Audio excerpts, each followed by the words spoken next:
पाटील ही माझी ओळख कोण या ठिकाणी पोचू शकत नाही. आणि ओळख कायम ठेवायची असेल तर आपापसातले मतभेद आता बाजूला ठेवावे लागते. ही लढाई संघर्षाची आहे, ही लढाई ताकदीची आहे. या लढाईमध्ये आपल्याला 1 प्रभाग आणि 5 प्रभाग हे दोन्हीतले 8 उमेदवार उद्याच्या भविष्य काळात आपल्याला निवडून या ठिकाणी द्यावे लागेल.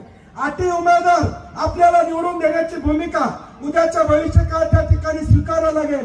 आज मुख्यमंत्री, मला कुणीतरी व्हिडिओ पाठवला, मुख्यमंत्री म्हणले की ज्यांनी मागील जन्मात पाप केलाय तो नगरसेवक होतो आणि ज्यांनी महापाप केलंय तो महापौर होतो.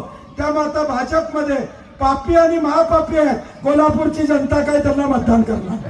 त्यांनीच सांगितलेलं आहे नगरसेवक होणं म्हणजे पाप आहे, महापौर होणं म्हणजे महापाप आहे. त्यामुळे भाजपला कोण मतदान करणार नाही. आता या ठिकाणी मिसळ कट्टा असा कार्यक्रम केला. कुठल्या कट्ट्यावर बसले मला माहित नाही. तिथं समोर मिसळांनी खाल्ली, नेमका खाल्ली का नाही पुढचा व्हिडिओ बंद झाला. त्यामुळे आम्हाला माहित नाही. परंतु शेवटी त्यांना यावं लागलं, इथं त्यांना यावं लागलं हे आपण लक्षात ठेवा. त्यांना यावं लागलं फक्त बंटी पाटलाला थांबवायसाठी यावं लागलं हे आपण या ठिकाणी लक्षात ठेवा. आणि म्हणून मी माझं भाषण संपताना संजय पवारांनी मगाशी दिवारची आठवण केली म्हणून मी दिवारची आठवण या ठिकाणी करतो की दिवार मध्ये एक डायलॉग होता.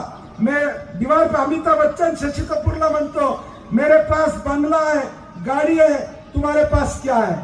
शशि कपूर उत्तर देतो भावनिकरित्या की मेरे पास माँ है. आज महायुति वाले या ठिकाणी म्हणतात बंटी पाटील हमारे पास सत्ता है, पैसा है, तुम्हारे पास क्या है? मैं उनको जवाब देता हूं, मेरे पास कोल्हापुर और कस्बा बावड़ा की जनता है. जय हिंद, जय महाराष्ट्र.